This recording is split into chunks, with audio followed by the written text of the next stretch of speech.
Alors, tenez bon, nous allons vraiment prier, mais comme d'habitude, je vous convie à faire ou à écouter rapidement parce que nous devons planter notre décor dans lequel nous allons prier et nous allons lire les Écritures bibliques. Je voudrais passer par Néhémie. Néhémie au chapitre 4 dans l'Ancienne Alliance. Je voudrais lire à partir du verset 8 jusqu'au verset 17. Rapidement, nous lisons. Ils se liguèrent tous ensemble pour venir attaquer Jérusalem et lui causer du dommage. Nous priâmes notre Dieu et nous établîmes une garde jour et nuit pour nous défendre contre leurs attaques. Cependant, Judas disait, les forces manquent à ceux qui portent les fardeaux et les décombres sont considérables. Nous ne pourrons pas bâtir la muraille. Et nos ennemis disaient, ils ne sauront et ne verront rien jusqu'à ce que nous arrivions au milieu d'eux. Nous les tuerons et nous ferons ainsi cesser l'ouvrage. Or, les Juifs qui habitaient près d'eux vinrent 10 fois nous avertir de tous les lieux d'où ils se rendaient vers nous. C'est pourquoi j'ai placé dans des enfoncements derrière la muraille et sur des terrains secs le peuple par famille, tous avec leurs épées, leurs lances et leurs arcs. Je regardais et m'étant levé, j'ai dit aux grands, aux magistrats et au reste du peuple, ne les craignez pas. Souvenez-vous du Seigneur grand et redoutable et combattez pour vos frères, pour vos fils et vos filles, pour vos femmes et pour vos maisons. Lorsque nos ennemis apprirent que nous étions avertis, Dieu anéantit leurs projets et nous retournâmes tous à la muraille, chacun à son ouvrage. Depuis ce jour, la moitié de mes serviteurs travaillaient et l'autre moitié était armée de lances, de boucliers, d'arcs et de cuirasses. Les chefs étaient derrière toute la maison de Juda. Ceux qui bâtissaient la muraille et ceux qui portaient ou chargeaient les fardeaux travaillaient d'une main et tenaient une arme de l'autre. Bien-aimés du Seigneur, par cette lecture de Néhémie, le Seigneur m'a mis à cœur de partager avec vous ces écrits. Alors, vous qui venez de vous joindre à nous, sachez que le Seigneur m'a ordonné de diriger cette séquence de prière de minuit à 1h du matin. Pourquoi de minuit à 1h du matin? Parce que c'est l'heure à laquelle les cimetières du monde entier ouvrent leurs portes pour faire sortir les esprits impurs, les esprits méchants des personnes déjà décédées qui ne sont pas allées se reposer dans le sein de Jésus-Christ au paradis, mais qui sont enchaînés par les ténèbres et qui sont en train maintenant d'errer ça et là pour chercher à nuire aux habitants de la terre qui ne sont pas encore morts. Alors, et en même temps, se joignent à eux les sorciers, les magiciens du monde entier et les esprits des démons qui sont les anges déchus qui étaient au ciel chassés par Dieu, qui ont été précipités dans l'abîme qui se trouve dans la profondeur des océans. Alors, toutes ces forces se coalisent pour nuire aux habitants de la terre et pour les empêcher d'hériter la vie éternelle et de retourner au ciel. Alors, cette heure-ci, si tu es en mesure de prier déjà dans ta vie à cette heure, c'est que tu es déjà un vaillant et tu es en mesure de prétendre hériter la vie éternelle et entrer au ciel. Mais si à cette heure, tu n'es pas en mesure de te réveiller pour prier, sache que tu ne vaincras jamais tes ennemis. parce que c'est leur ère de prédilection pour s'attaquer aux enfants de Dieu qui sont sur la terre. Alors, ces prières en ce moment doivent aussi intéresser le peuple congolais qui est à la croisée de son destin. Pourquoi? Parce que l'histoire que nous allons voir ressemble à tout point de vue à l'histoire des enfants d'Israël qui se trouvent en Palestine en ce temps-là. Mais nous sommes d'Israël de Dieu ici au Congo, d'Israël messianique tel que Dieu l'a voulu, et Dieu a choisi le Congo. Je vais expliquer hier, j'avais expliqué que les gens ne se trompent pas, ne pensent pas que le pays Congo a été créé par les Belges ou par les Occidentaux, a été créé par hasard. Non, c'est Dieu qui avait créé ce pays depuis la nuit du temps parce que les jardins d'Éden étaient au Congo, Kinshasa. Et oui, depuis le commencement, au centre de l'Afrique, c'est là où se trouvaient les jardins d'Éden, tel que le Seigneur nous l'a fait savoir. Bien-aimés du Seigneur, à présent, nous venons de lire cette histoire. Le peuple juif avait connu presque la même situation où les ennemis qui habitaient dans des pays limitrophes cherchaient toujours à envahir leur territoire pour les empêcher non seulement de se développer, et pour les empêcher de vivre en paix et les empêcher de s'épanouir avec leur Dieu et d'être bénis et de vivre en paix avec leur famille. Alors, mais qu'est-ce qu'ils avaient résolu? Non seulement ils ont recouru à la prière, invoquant Dieu, et quand ils invoquaient Dieu, Dieu leur avait inspiré comment de pouvoir s'organiser. Une partie d'entre eux devait continuer à travailler pour pouvoir bâtir la muraille de Jérusalem qui protégerait la ville contre les intrusions des armées étrangères, et une autre partie devait porter les armes pour combattre. Et oui, parce que, qu'on se le dise, beaucoup de gens voient que notre pays est en guerre. Et notre pays étant en guerre, les gens, on s'est rendu compte que les Congolais s'imaginent que donc les étrangers qui viennent, qui envahissent notre pays, ils vont nous donner la paix. Même si nous avons des problèmes avec nos dirigeants, mais les étrangers qui viennent chez nous ne peuvent pas nous donner la paix en nous dirigeant et ils ont des armes. En tout cas, nous avons vu à la télé, on a vu les images des milliers de nos policiers qui acceptent de se rendre aux étrangers qui ont envahi la ville de Goma, soi-disant pour être encadrés. Écoutez-moi, Congolais, ça c'est la déchéance totale de notre population. Un étranger ne pourra jamais vous apporter la liberté. Et surtout cet étranger qui vient d'un pays pauvre. Le Rwanda, c'est un pays pauvre. Alors, quand vous vous livrez à un pays pauvre pour vous mater, sachez que vous allez perdre votre liberté pour toujours. Vous allez perdre aussi vos terres. Parce qu'eux, ils sont armés, ils sont au-dessus de vous, ils vont vous commander pire que même les Belges, parce qu'ils envient notre terre. Ils veulent annexer notre terre à leur petit territoire.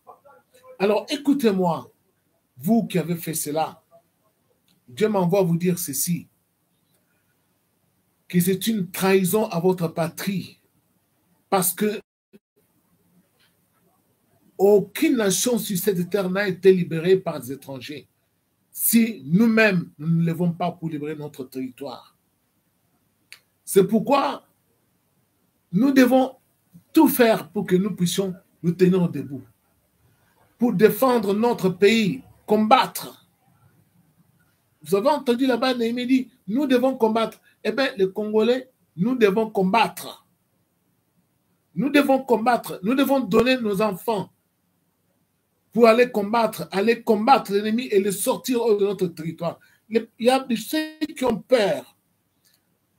Ils ont peur des Kagame, ils ont peur des Rwandais. Écoutez-moi, s'il vous plaît. Moi, pasteur André Mbouech, je prie pour mon pays et depuis une dizaine d'années pour cette nation. Je prie pour mon pays et Dieu m'avait déjà prévenu que Kagame a toujours été au Congo et a des visées toujours expansionnistes sur notre territoire. Vous dites que Nanga va venir à Kinshasa. Mais moi, Dieu m'a montré pas Nanga. Mais Dieu m'a montré Kagame, c'est lui qui veut venir à Kinshasa. Alors, ce n'est pas Nanga, parce que Nanga n'a pas d'armée. Il n'a pas d'armée. Il n'a jamais été militaire. Il n'a pas de commandement militaire. Celui qui a le commandement militaire, c'est Paul Kagame. Alors, Congolais, réveillez-vous. Nous devons nous organiser ici chez nous, sur notre territoire. Nous devons donner nos enfants. Là. Moi qui vous parle, moi, pasteur Dembouche, mon fils aîné est dans l'armée. Cessez de faire fuir vos enfants, les plaçant en Europe, dans les pays étrangers, en Afrique du Sud, en Europe, partout, en faisant fuir vos enfants, et puis vous appelez les gens à la mobilisation pour aller à l'armée, mais vos propres enfants, vous les mettez à l'abri dans d'autres pays. Le pays est en guerre. Si vous voyez que vous n'êtes pas en mesure d'aller combattre, nous devons envoyer nos enfants, les faire enrôler dans l'armée pour qu'ils aillent combattre.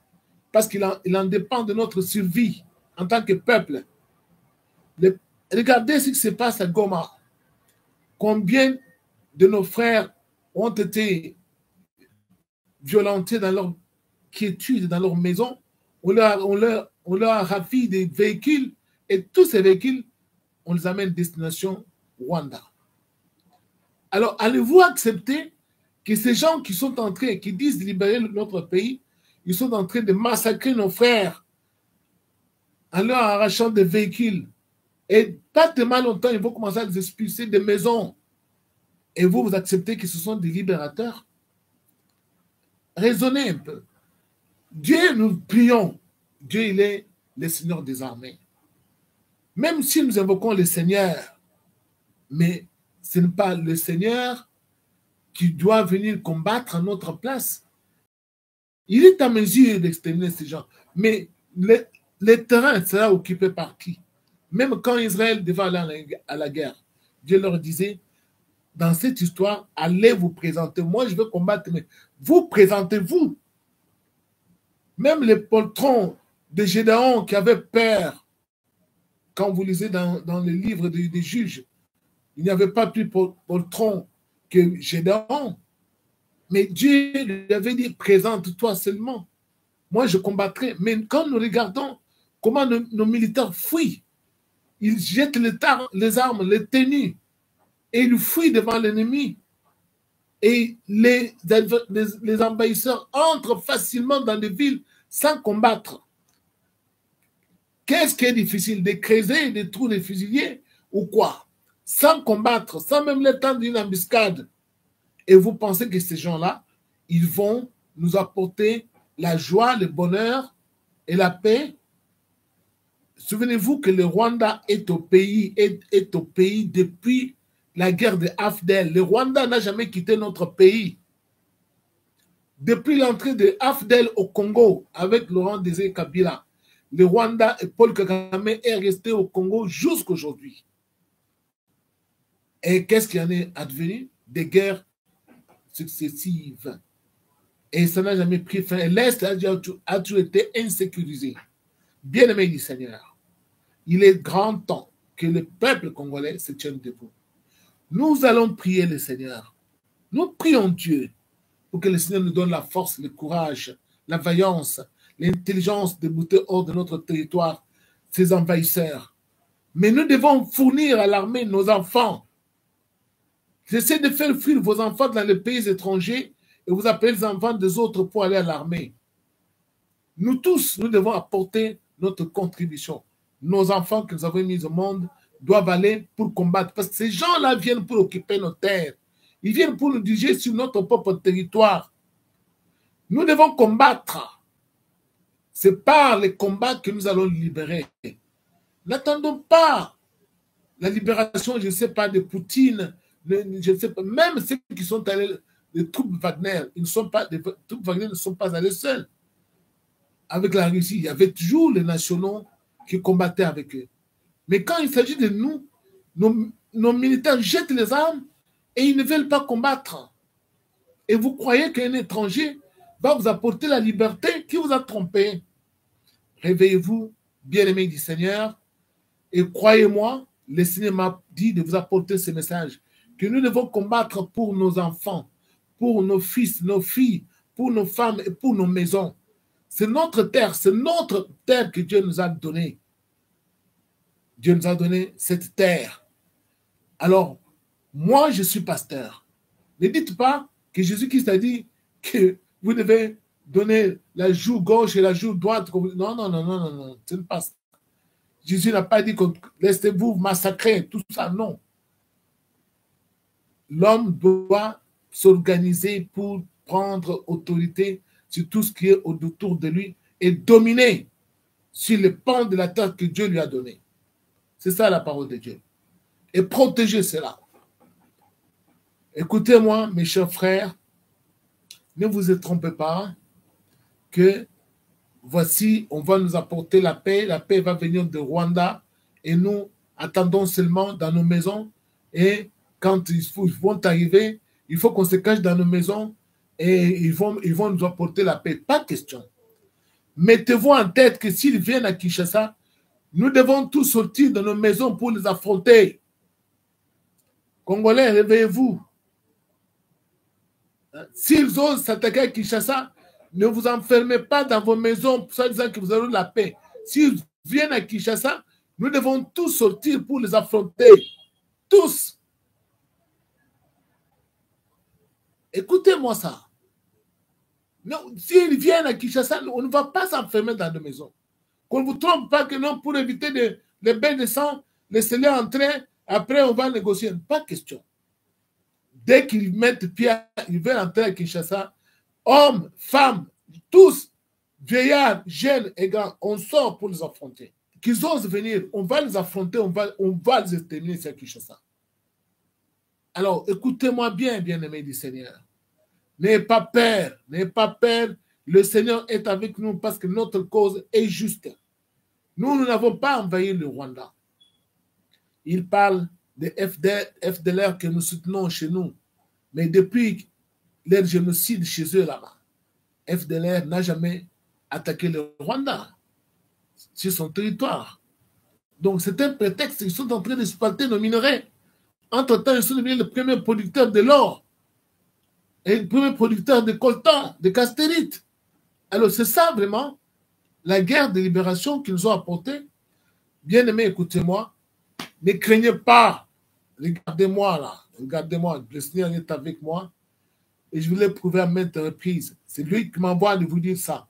Dieu veut faire éclater sa gloire parce qu'il veut remettre notre pays à la tête des nations. Le Congo doit avoir une forte armée. Une forte armée. Nous voulons que notre pays serve au destin de l'Afrique et soit à la tête des nations, comme Dieu l'a destiné. Eh bien, Dieu m'a dit de vous dire que le Congo nouveau qu'il veut bâtir aura une forte armée. Le service militaire sera obligatoire. Avant d'aller à l'université, tous les jeunes devront passer par le service militaire, hommes et femmes. Parce que, souvenez-vous, toutes les nations, grandes nations dont vous avez entendu parler, les grandes civilisations, même l'Empire romain, a atteint son apogée parce qu'il y avait une puissante armée à Rome.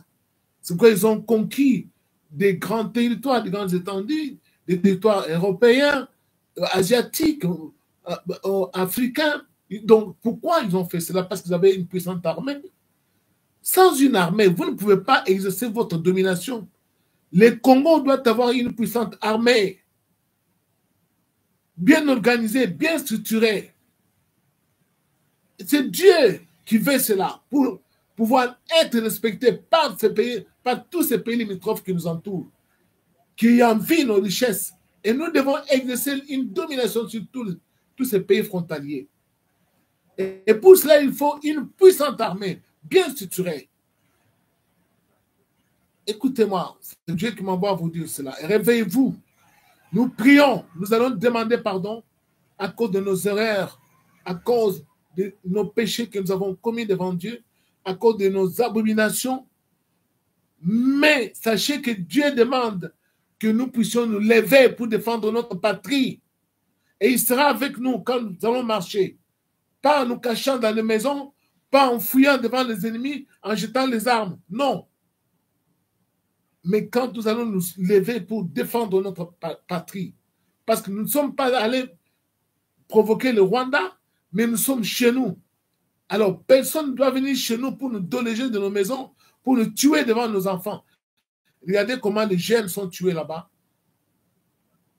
Tout simplement parce qu'ils disent, quand tu cries, le Congo aux Congolais, on tabac comme un chien. Alors, vous voulez de tels gens venir nous dominer ici? Et beaucoup d'acteurs politiques ont peur du Rwanda.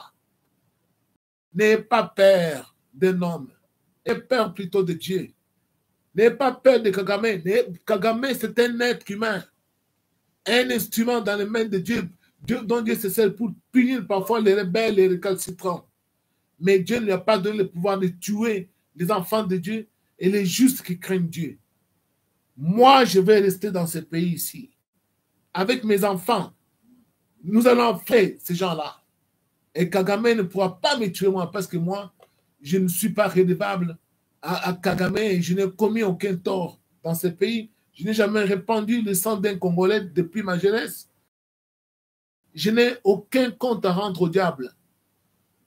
Alors, écoutez-moi, bien-aimés du Seigneur, levez-vous et nous allons